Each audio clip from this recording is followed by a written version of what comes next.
A gente vai ter uma multiaula especificamente produzida para transformações de energia, beleza? As transformações de energia mais cobradas no Enem, não por terem sido historicamente cobradas, mas por serem mais prováveis de serem cobradas. Como? Porque são as mais úteis para a humanidade. Por exemplo, uma hidrelétrica. Como é que uma hidrelétrica, uma termoelétrica, como é que uma usina nuclear, como é que isso produz energia? Como é que um motor transforma energia?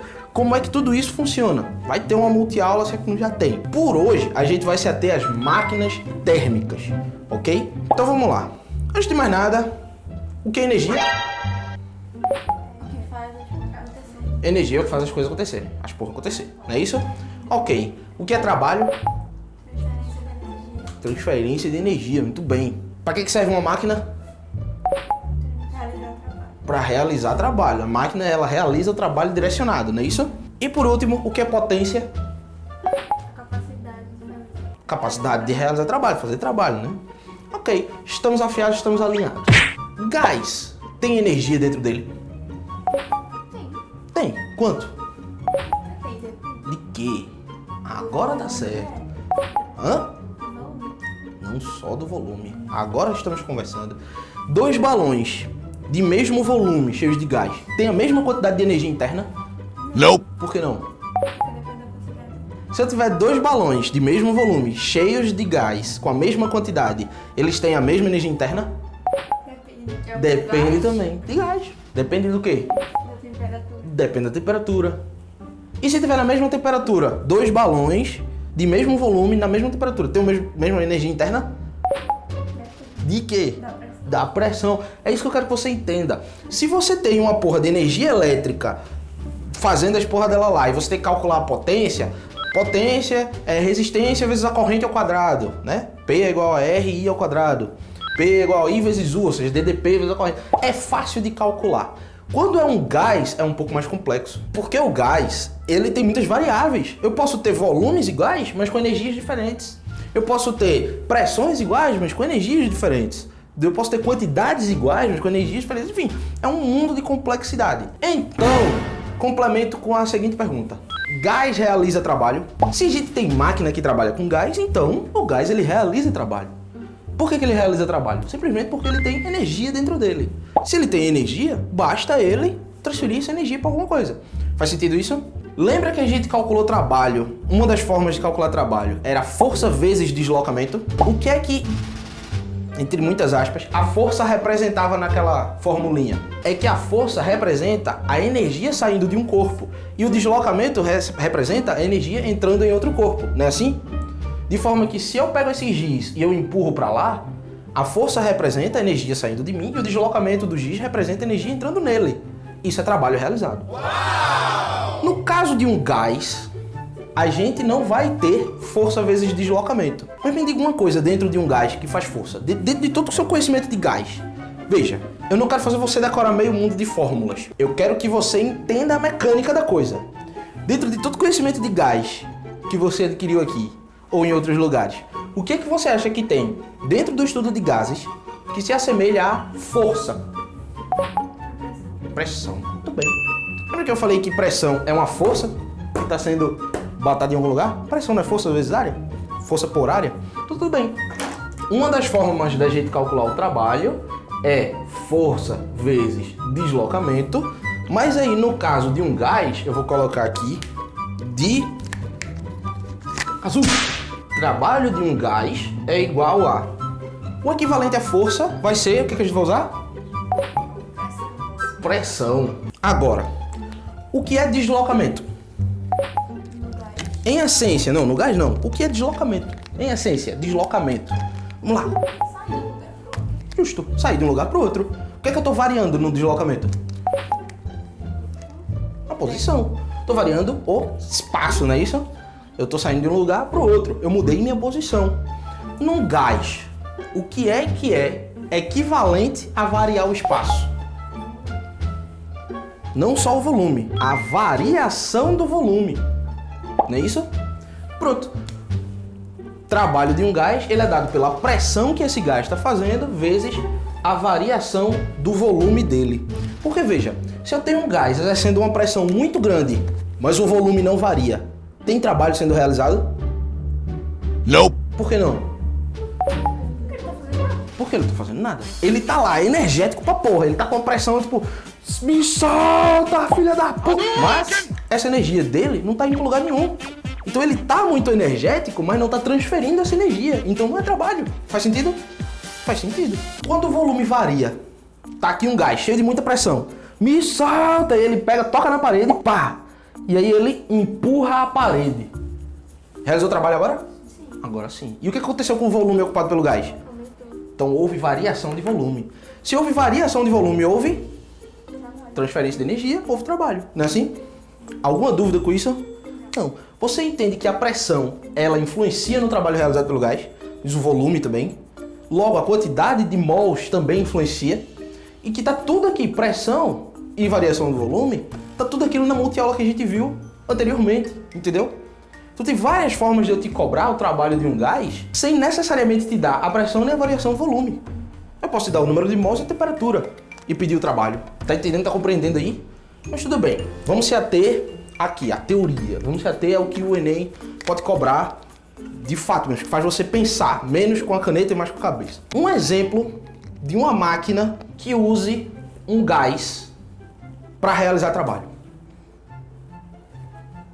Tem a vapor? Um trem a vapor, rapaz. Olha. A primeira máquina. Essa linha tá muito fazer. Inclusive, vou fazer uma menção honrosa à dona Priscila na multiaula de revoluções industriais. Não foi a primeira, né? Porque teve o TA mecânico ainda, mas o princípio era parecidíssimo. O que acontece com um trem a vapor? Ele transforma que tipo de energia em qual tipo de energia? Trem a vapor. Qual é a energia que ele pega? Potencial? Tá certo e tá certo. Não tá errado, não. Mas enfim, uma pergunta muito abrangente.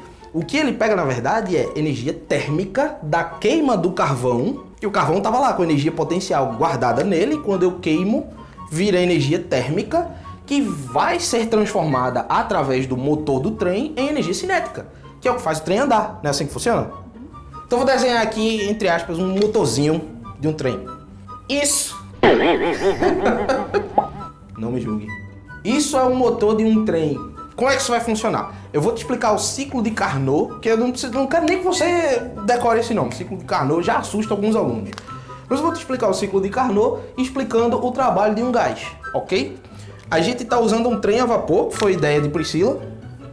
Aqui é o motor de um trem a vapor e o que a gente vai fazer é transformar a energia de um gás em energia cinética para o trem.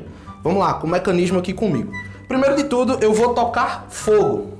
Eu vou tocar fogo no carvão. E isso aqui é carvão. Aí quando eu toco fogo no carvão, o que acontece? Ele queima. Aí o que acontece? Ele libera gás. Era isso que eu queria chegar. Aqui fica cheio de fumaça, correto? E quanto mais o fogo dura, mais fumaça ele produz, correto?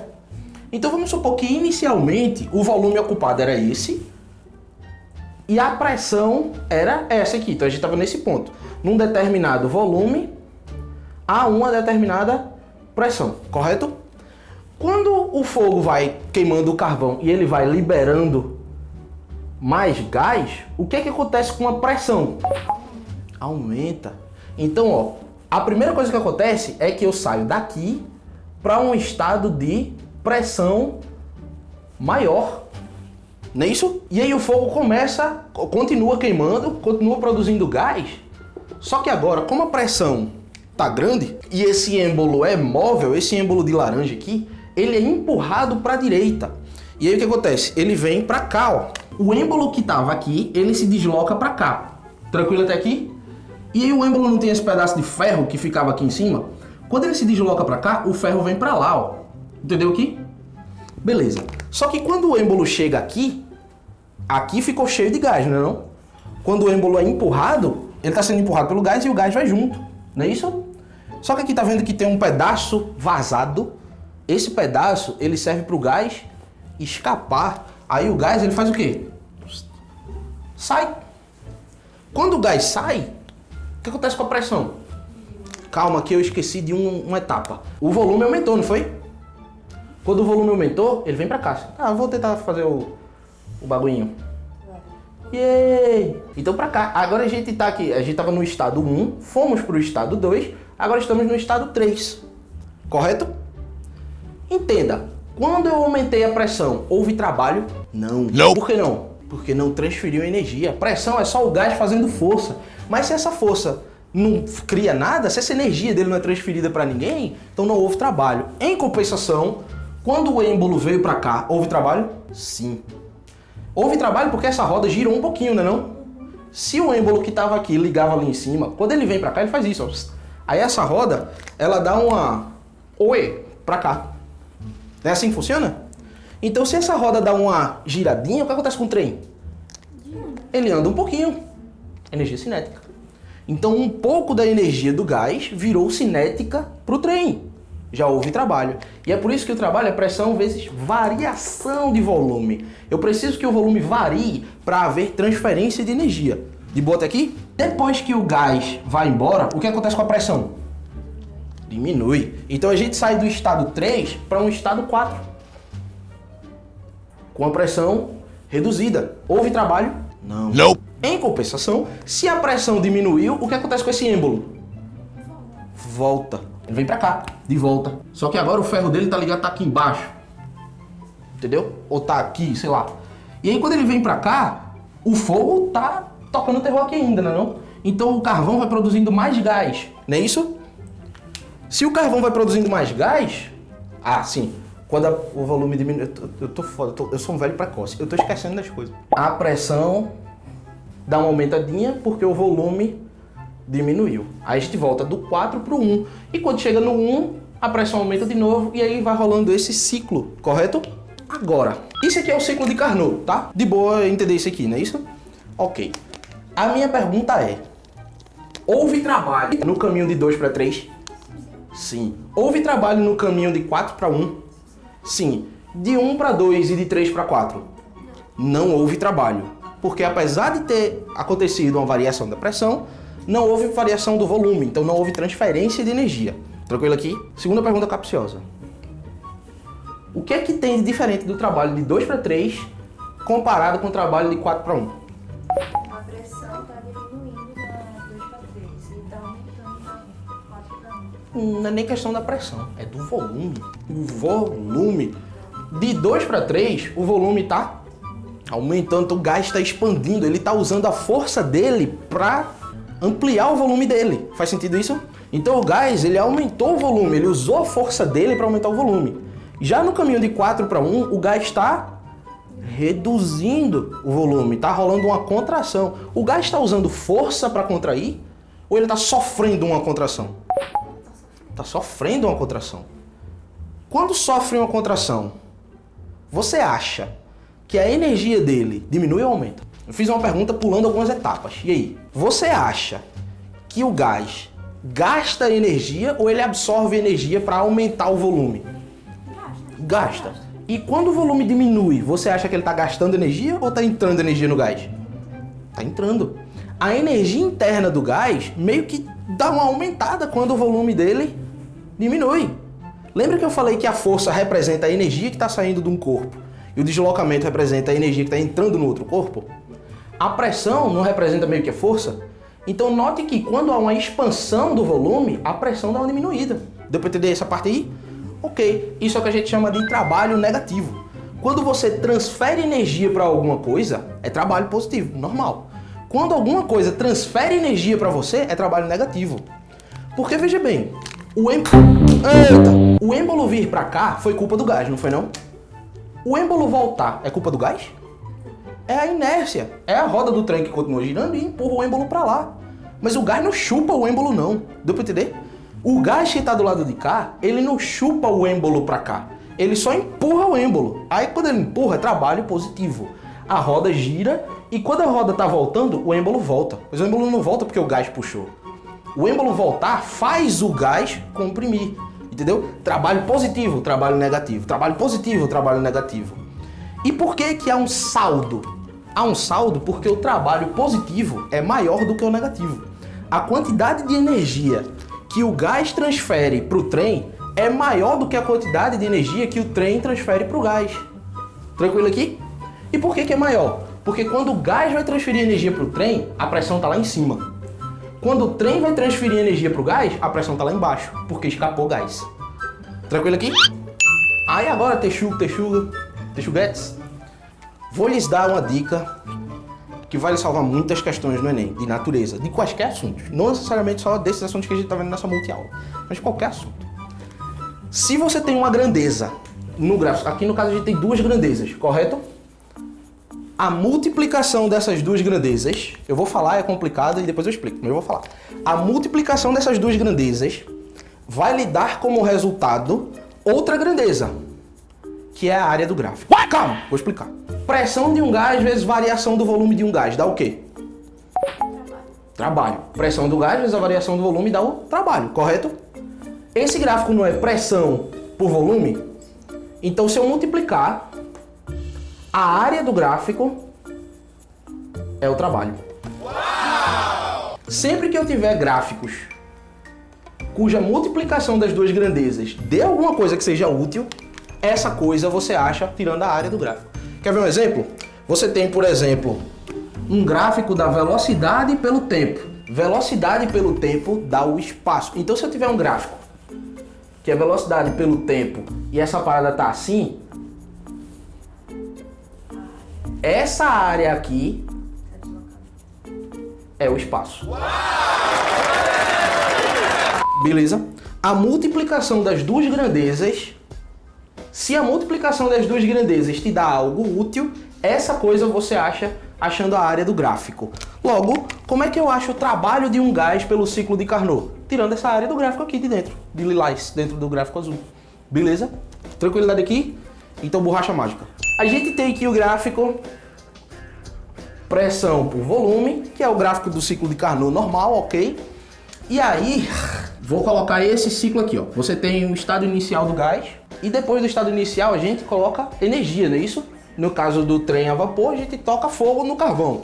Mas não precisa, pode ser no motor de um carro a combustão da gasolina. Você queima a gasolina, ela gera fumaça. Então, vou fazer um ciclo quadrado para dar pra gente calcular a área, ok? A primeira coisa que faz no ciclo é aumentar a pressão. Trabalho realizado aqui? Não. Vou colocar números para ficar fácil da gente entender, tá? 2 e 8. E aqui eu vou colocar 13, porque eu sou bacana. Trabalho realizado aí? Houve? Nenhum. Não houve trabalho realizado, ok? Beleza. Aí quando aumenta a pressão, o gás empurra o êmbolo. Há uma expansão, não é isso? A realização de trabalho. Então ele vem para cá, ó. A pressão a gente vai considerar que continua constante, ok? Continua constante. Só que o volume agora está em 5. Houve trabalho realizado? Sim. Quanto? 3. Errou! Eu quero saber o trabalho realizado. Vou botar de verde, tá? Daqui, né? O trabalho inicial, o trabalho vai ser pressão vezes variação do volume. Correto aqui? Sim. Beleza. Quanto era a pressão? 13. A pressão não está em 13? Sim. E o volume variou quanto? 3. 3. Então, quanto é que é 13 vezes 3? 39. Logo, o trabalho realizado foi de 39, vamos dizer, joules. Estou supondo aqui, beleza? Alguma dúvida? 39 joules é essa área toda aqui, ó. Inclusive esse pedaço aqui de baixo. Mas por que não começa no 8? Por que não começa daqui? Porque a pressão era 13, é tudo. A pressão, veja bem, esse 8 aqui ele poderia simplesmente não existir. Isso aqui foi uma etapa que não faz parte da etapa que houve trabalho. Beleza? A dúvida dela é bem pertinente. Inclusive tem muita gente que deve estar se perguntando por que é que o trabalho não é só daqui para cá. Se o trabalho fosse a área daqui para cá, qual seria a pressão que eu usaria? Eu usaria 13? Eu estaria usando 5, porque a distância daqui para cima é 5, não é não? Mas a pressão, quando houve a expansão, era 5? Era quanto? 13. Então eu tenho que usar 13 no lugar da pressão, entendeu? Essa pressão vai ser 13 e essa variação vai ser... Isso é tão importante 3. para colocar o delta ali. Isso, tem que lembrar de colocar o delta aqui. De boa aí? Deu para entender mesmo? Tudo bem que começou em 8, mas veja, se tivesse começado em 0, a expansão não foi de 13? A pressão não era 13 quando houve a expansão? Então, foda-se quando começou, entendeu? Isso aí vai servir pra gente já já. Porque depois que há essa expansão e um trabalho de 39 joules, o gás escapa um pouquinho, né? É o cano de escape do carro, é o bagulho do trem lá, fumaça, ok. E aí a pressão, ela cai. Para ficar mais fácil de boa daqui da gente calcular, eu vou dizer que ela caiu de volta para 8. Houve trabalho aí? Não houve trabalho. Se não houve trabalho, eu não vou calcular trabalho. Agora, quando a pressão cai, o êmbolo vai dar uma voltada, vai dar uma ré, né não? Alright. Se o êmbolo vai dar uma ré, vai ter variação de volume, né não? Houve trabalho aí? Houve. Qual o trabalho que houve aqui? 8 vezes 3. Porque agora a pressão é 8. O volume variou ao mesmo tanto, mas a pressão agora é menor. Então quanto é que é esse trabalho realizado aqui agora? 24 joules. Esse trabalho realizado, 24 joules, é a área do gráfico também. Mas que área? Essa daqui de baixo, ó. Entendeu? Que não conta essa de cima. E a partir daí que vem o saldo. Aí é que vem o saldo, perfeito. Porque se eu lhe disser que existe esse ciclo de Carnot no meu carro, a minha pergunta é, qual é em joules a quantidade de trabalho realizado por ciclo? 39 menos 24. Subtrair. Por que subtrair? Porque esse trabalho de verde é positivo. Porque está havendo uma expansão, o volume está aumentando. Já esse trabalho de vermelho é negativo, está havendo uma compressão. Beleza? Então isso aqui ó, é a quantidade de energia que o gás joga para o carro. Isso aqui é a quantidade de energia que o carro joga de volta para o gás. E o saldo? Muito bem. Então tudo bem. E como é que a gente consegue achar esse 15 de forma mais rápida?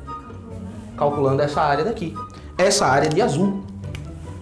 Que a área do ciclo é o saldo já. Quanto é? É 5 vezes 3. 5, porque 13 menos 8, e 3, porque 5 menos 2. A variação de pressão pela variação de temperatura quando é um gráfico quadrado. Ou quadrado não, porra, retângulo. Beleza? Porque o Enem ele pode não necessariamente pedir a quantidade de trabalho cedido. Pode ser que ele peça, e aí você sabe fazer. Ele também pode pedir a quantidade de trabalho de retorno da máquina para a fonte. E aí você sabe fazer também, que seria no caso a parte vermelha, que é o trabalho negativo, certo? E o Enem ele pode simplesmente pedir a potência desse ciclo. Ele dá o tempo, dá um ciclo e pede potência. O que é potência? Então se ele der o tempo e você sabe o saldo de trabalho, você calcula a potência.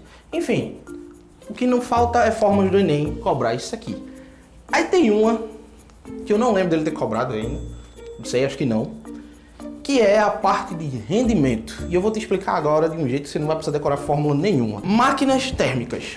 Isabelle, qual é a função de uma máquina? Transforma energia, de forma guiada, né?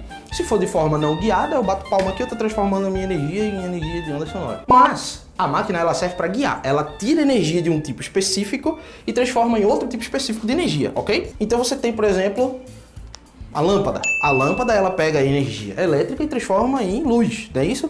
O que porra é a fonte da lâmpada? Qual é a fonte da lâmpada? Qual a fonte de energia dela? Elétrica, só isso. A lâmpada pega energia elétrica como fonte e aí ela realiza trabalho, correto? É possível ela realizar trabalho com eficiência de 100%? Por que não? Se eu estou dizendo a você que eu estou realizando rendimento de 100%, o que eu estou te dizendo é que eu tirei toda a energia disponível ali, não? Se eu tirei toda a energia disponível, qual é a quantidade de energia que sobra naquele corpo? Nenhuma. What? Zero de energia é qual a temperatura?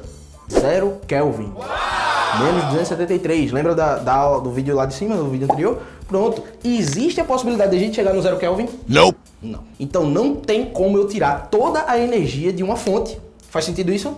Impossível. Não vai tirar. Logo, você nunca vai ter um rendimento de 100%. O que é rendimento? Veja, rendimento é uma comparação percentual daquilo que você fez com aquilo que você conseguiria fazer no máximo. Vou explicar. Eu tenho 10 capítulos para estudar nesse mês e eu só consegui estudar 7. Então meu rendimento foi de 70%.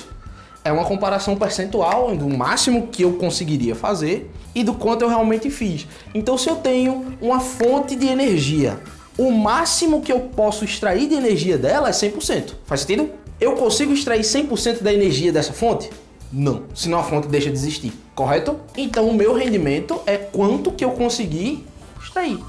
Tranquilo aqui? Mas, pra gente dizer que o rendimento de 100% deixaria ela zerada total, a gente tá analisando em que escala? Kelvin.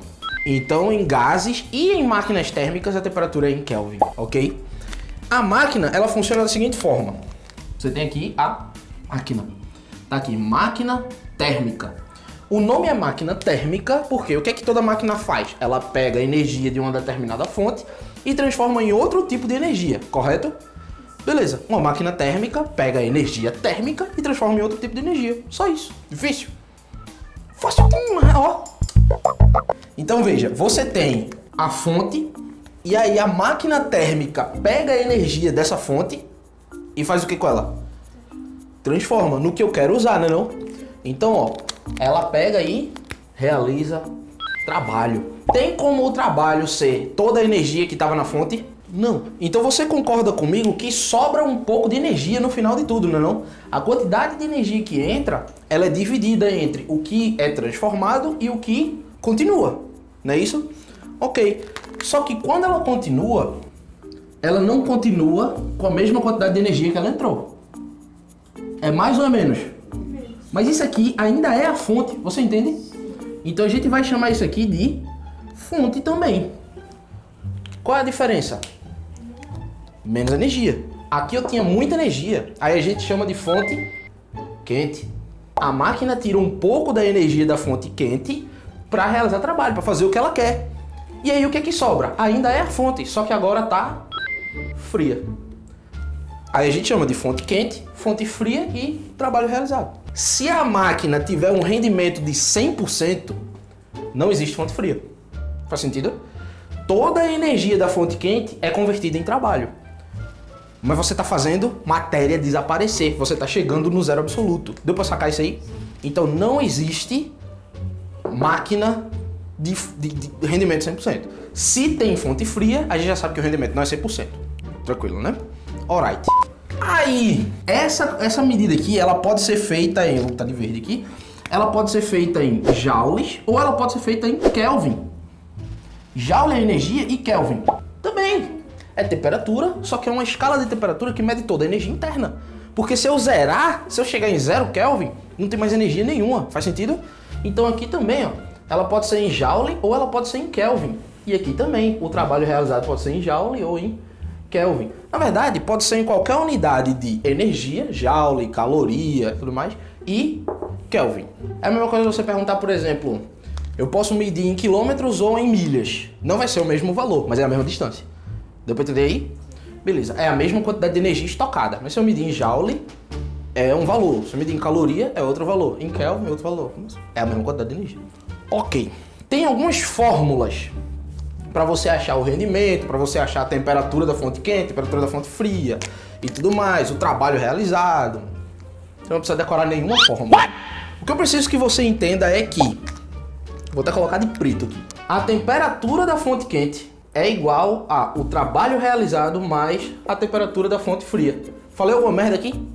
Isso é claro? Precisa decorar alguma coisa para você entender isso? Esse é o mecanismo de uma máquina térmica. Acabou-se. A quantidade de energia que entra, ela é dividida em trabalho realizado, ou seja, convertir a energia no que eu queria, e o que sobra, só isso. Então se eu te der uma questão, vê como é ridiculamente fácil, e a galera tem dúvida disso. Se eu te der uma questão que fala que o trabalho de uma máquina realizado foi de 200 joules, e a temperatura da fonte fria foi de... acabou sobrando... Isso aqui eu tô tentando complicar o máximo possível. Tô dando os dois valores que fica mais complicado de fazer. Mas ainda dá. A temperatura da fonte fria foi de 600 joules. A temperatura da fonte fria não, né? A energia da fonte fria, no caso. Qual é o rendimento dessa máquina? Como é que a gente faz isso? Vai pro desenho, vai pro esqueminha. Vou colocar de lilás.